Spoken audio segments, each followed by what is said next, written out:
अस्सलाम वालेकुम दोस्तों, उम्मीद करता हूँ आप सभी लोग खैरियत से होंगे। मैं आज हाजिर हुआ हूँ सऊदी अरब की छोटी बड़ी खबरें लेके जो गैर मुल्कियों के रिलेटेड भी है। तो ये वीडियो आप लोग पूरा देखेंगे, आखिरी तक देखेंगे तो आप लोगों को हर न्यूज़ इसमें समझ में आएगा। और इसमें बहुत ही ज़रूरी खबरें होने वाली हैं। लाइक अगर आपका किसी का इकामा पे या जो है नाम चेंज हो गया है, पासपोर्ट पे कुछ और ऐसा होता है, उसके बारे में क्या जवाजाट ने अपडेट दिया है, क्या बोला है, मैं उसके बारे में भी इन्फॉर्मेशन दूंगा। और भी एक कंट्री ऐसा है ओमान, जहाँ पे आपको वीज़ा लेने के लिए कोई प्रोसेस करने की ज़रूरत नहीं, कोई भी प्रोसेस करने की ज़रूरत नहीं, उसके बारे में मैं आप लोगों को बताऊंगा।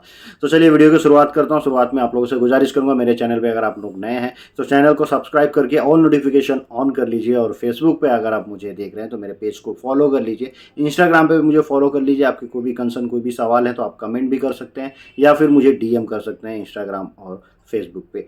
तो चलिए वीडियो की शुरुआत करता हूँ। सबसे पहले मैं आप लोगों से जो न्यूज़ शेयर करना चाहूँगा वो इसी के रिगार्डिंग है, जो मैंने आपको बोला था कि इकामा पे अगर किसी का नाम जो है गलत आ जाए, स्पेलिंग गलत आ जाए। तो एक भाई का, एक गैर मुल्की भाई का ऐसे ही हुआ था। वहाँ पे वो गए, वीज़ा पे नाम सही था, पासपोर्ट पे नाम सही था, लेकिन जब उनको इकामा बन के मिला तो उस इकामा वाले नाम पे स्पेलिंग मिस्टेक था। अब देखिए, स्पेलिंग मिस्टेक होने से क्या हुआ, वो तो इसे चलाते रहे, लेकिन जब उनको छुट्टी लगाने की ये आई तो उनका छुट्टी नहीं लगा, क्योंकि उनका नाम जो है मिसमैच था, नाम मैच नहीं कर रहा था, तो उनका छुट्टी नहीं लगा। तो फिर उन्होंने जवाजात में सवाल किए कि ये मेरा जो है इकामा पे मेरा नाम जो है स्पेलिंग में प्रॉब्लम हो गई है, पासपोर्ट पे और वीज़ा पे कुछ और है और इस पर कुछ और आ गया है, ये मिस्टेक से प्रिंट हुआ है और मेरा जो है छुट्टी नहीं लग रहा, अभी मैं क्या करूँ। तो जवाजात से उनको जवाब दिया गया कि अगर आपका नाम मिसमैच है तो आपको छुट्टी नहीं लगा पाएंगे, आपकी छुट्टी नहीं लगेगी। उससे पहले आपको जो है आपका नाम जो है करेक्ट कराना होगा, उसमें करेक्शन कराना होगा, जैसा वीज़ा और पासपोर्ट पे है वैसा कराना होगा। उसके लिए जवाजात ने प्रोसेस क्या बताया कि इसके लिए आप ये नहीं कि इंडिविजुअल आप अफसर से जो है अपॉइंटमेंट ले लें और अपॉइंटमेंट लेके आप चले जाएं जवाजात और आपका हो जाएगा, नहीं। उसमें आपको कंपनी के कंसर्न पर्सन को इन्वॉल्व करना होगा, या आपका कफिल है तो उस कफिल को लेके अपॉइंटमेंट जवाजात का करके और वहाँ जाना पड़ेगा। अफसर के थ्रू आप अपॉइंटमेंट कर सकते हैं, या आपका जो कफिल है वही अपॉइंटमेंट करे जवाजात का और कफिल आपको लेके जाए, या फिर आपका जो कंपनी का कंसर्न पर्सन है, जो उसमें मैनेजर वगैरह हो या जो उसका मालिक वगैरह हो, वो जिसको ऑथराइज़ किया है कंपनी में, वो आदमी आपके साथ में जाए और कंपनी के बिहाफ में और आपकी बात करके वहाँ पे नाम में करेक्शन करवाए और आपका दूसरा इकामा दे। तभी आप जो है फिर लीगलाइज होंगे आपकी छुट्टी लगाने के लिए। तो उम्मीद करता हूँ ये आपको अपडेट इम्पॉर्टेंट है। अगर किसी का, क्या होता ही है, लोगों का कभी कभी हो जाता है ऐसा, तो उसका क्या प्रोसेस है मैंने बता दिया हूँ इसमें, जो जवाजात ने बोला है। इसके बाद से मैं आप लोगों से जो है एक न्यूज़ शेयर करना चाहूँगा जो ड्राइवर लोग के रिगार्डिंग है। काफ़ी इंपॉर्टेंट न्यूज़ है ये, क्योंकि कोई भी ड्राइवर रहता है, देखिए सऊदी अरब में एक्सीडेंट होता रहता है, एक्सीडेंट के रिलेटेड है ये। वहाँ पे हमेशा आप लोग देखते हैं कहीं ना कहीं एक्सीडेंट हुआ है, तो उसमें गैर मुल्की ड्राइविंग करते हैं। अगर आप ड्राइविंग करते हैं और आपसे बार बार एक्सीडेंट हो रहा है, या फिर आपने जानबूझ के मतलब किसी को जो है उड़ा दिया, किसी का एक्सीडेंट कर दिया, तो जानबूझ के अगर कोई भी एक्सीडेंट करेगा तो उसके ऊपर 2 लाख रियाल का फाइन या 4 साल का जेल होगा, अगर वो प्रूफ हो जाता है कि ये एक्सीडेंट जानबूझ के किया गया है। क्योंकि आपको मालूम है यहाँ पे क्या एक्सीडेंटल ये होता है ना, केस थोड़ा नॉर्मल बनता है। यहाँ इंडिया में भी अगर कोई किसी को उड़ा दिया, जान आपकी दुश्मनी है, आप उसको उड़ा दो गाड़ी से, फिर आपको एक्सीडेंटल केस में जाएगा, नॉर्मल केस रहेगा, आप छूट गए, कोई दिक्कत नहीं। तो वैसा सऊदी अरब में ना हो, इसके लिए वो लोगों ने क्या, जगह जगह कैमरे लगे हुए हैं। अगर आपको ऐसा, उन लोगों को लगता है, अथॉरिटी को, ये जानबूझ के एक्सीडेंट किया गया है, तो आपको जो है 4 साल की जेल और 2 लाख रियाल का फाइन हो सकता है। अगर आपका जानबूझ के नहीं कर रहे, लेकिन आपसे बार बार अगर एक्सीडेंट हो रहा है, तो उसको भी वही मानेंगे कि ये जानबूझ के किया जा रहा है। या तो आपका ड्राइविंग जो है कच्चा है, आप ड्राइवर अच्छे नहीं है, या फिर आप जानबूझ के कर रहे हैं तभी बार बार आपसे एक्सीडेंट हो रहा है। तो फाइन के लिए तैयार रहिएगा। तो ये बिल्कुल आप ध्यान में रखिएगा और हिसाब से करिएगा। इसके बाद से मैं आप लोगों से एक जो न्यूज़ शेयर करना चाहूँगा ओमान का। ओमान में वीज़ा ऑन अराइवल दे रहा है। मैंने आपको बोला ना कि इसमें कोई प्रोसेस आपको करने की ज़रूरत नहीं है, आप टिकट बनाइए और ओमान पहुंच जाइए, वीज़ा ऑन अराइवल मिलेगा। लेकिन किन को मिलेगा वीज़ा ऑन अराइवल?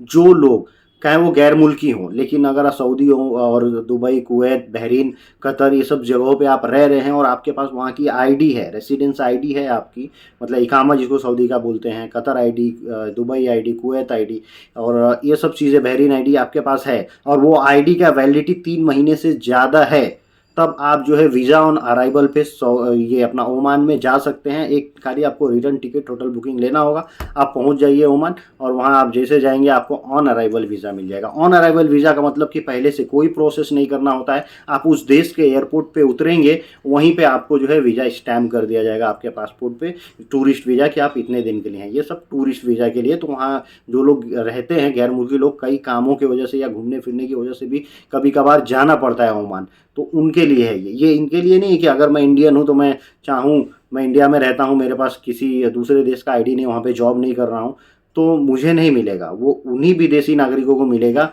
जो सऊदी अरब या अपना क्या बोलते हैं बहरीन वगैरह, दुबई वगैरह में काम करने वाले हैं और उनके पास वहाँ का आईडी है, वहाँ का इकामा है और वो 3 महीने से ज़्यादा की वैलिडिटी है, उनको ये वीज़ा मिलेगा। मैं यहाँ पे ये क्लियर कर देता हूँ। इसके बाद से कुवैत की न्यूज़। कुवैत में 93 लोगों को जो है पकड़ा गया है। कुवैत में वो इलीगल तरीके से रह रहे थे, उनका वीज़ा एक्सपायर हो गया जब भी रह रहे थे। आपको मालूम है कुवैत में ये मुहिम बहुत तेज़ी से चलाया जा रहा है कि वहाँ पे जितने भी लोग गलत तरीके से रह रहे हैं उनको पकड़ा जा रहा है, उनको कंसर्न अथॉरिटी को सौंपा जा रहा है और उनको लाइफ टाइम बैन करके डिपोर्ट किया जा रहा है क्योंकि उनका वीज़ा एक्सपायर हो। ये कौन से लोग कर रहे हैं? विजिट वीज़ा पे आने वाले। कुवैत में मैक्सिमम जो है ना, अभी कुछ दिनों से ये चल रहा था कि लोग विजिट वीज़ा पे जाके काम ढूंढते थे और वो चेक करते थे और विजिट वीज़ा एक्सपायर हो गया, फिर भी वहाँ से वो नहीं आते थे, कहीं इलीगल तरीके से रहते थे, काम करते थे। तो ऐसे लोगों को पकड़ के वापस भेजा जा रहा है और लाइफ टाइम बैन हो रहे हैं। तो अगर आप भी ऐसे हैं तो आप जो है पकड़ाने से पहले ही आप सरेंडर करें और अपना प्रोसेस करा के अपने देश वापस आ जाएं, नहीं तो मुश्किल हो जाएगा आपके लिए। फिर डिटेंशन सेंटर वगैरह सब चीज़ों में ज़्यादा दिन गंवाना पड़ सकता है। इसके बाद से एक सऊदी शहरी का न्यूज़ शेयर करना चाहूँगा। सऊदी शहरी ने पैसे के साथ बेहुरमती किया, वहाँ सऊदी रियाल्स के साथ में कुछ बेहुरमती, कुछ गलत तरीके से करके सोशल मीडिया पे वीडियो डाला, उसको पुलिस ने पकड़ के अरेस्ट कर लिया है। ये चीज़ें जो है नहीं करना चाहिए, कहीं के भी करेंसी के साथ में कोई भी खिलवाड़ नहीं।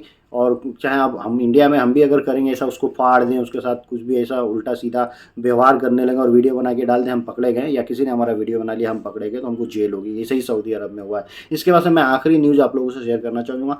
सऊदी अरब में जो लोग गैर कानूनी तरीके से रहते हैं या जो लोग उनको पनाह देते हैं, आपको मालूम है उसमें 10 साल की सज़ा और 15 लाख रियाल तक का फ़ाइन या 5 लाख रियाल ऐसे कुछ है, लेकिन 10 साल की सज़ा हो सकती है। कब? देखिए, यमनी लोग बहुत गलत तरीके से वहाँ जाते हैं, इलीगल तरीके से बॉर्डर क्रॉस करके चले जाते हैं, वहाँ पे रहते हैं, या जिनका रेसिडेंसी एक्सपायर हो जाता है, तो कोई भी अगर अपने पास काम करवा रहा है इलीगल लोगों का, जिनके पास इकामा नहीं है, वहाँ का वीज़ा नहीं है, और उनको अपने पास काम भी करवा रहा है, वो भी पकड़ा जाएगा। या मैं ड्राइवर हूँ, मैंने अपने गाड़ी में अगर किसी इलीगल आदमी को बैठा के मैं लेके जा रहा हूँ, पुलिस पकड़ती है तो मेरे को भी जेल होगा। या कोई ऐसा रहने वाला, आप रहते हैं और किसी इलीगल तरीके से रहने वाले लोग को अपने साथ में रख लिए हैं, तो भी आपको पकड़ा जाएगा और आपको भी जेल होगा, उनको भी जेल होगा। तो ये मेक श्योर करिए कि बिना इकामा वालों का अपने पास मत रखिए। जो लोग भाग के आ रहे हैं उनको भी रखेंगे तो उनके साथ साथ आप भी मुसीबत में पड़ सकते हैं। तो आज की वीडियो को यहीं समाप्त करते हैं। आशा करता हूँ वीडियो अच्छी लगी होगी, और मेरे वीडियो ऐसे ही सऊदी अरब और गल्फ़ कंट्री के रिलेटेड अपडेट और गैर मुल्कियों के लिए न्यूज़ लेके मेरे वीडियोस में आता रहता हूं। तो मेरे चैनल को सब्सक्राइब करके फेसबुक पे भी मुझे फॉलो कर लीजिए। Thank you guys, thank you for watching.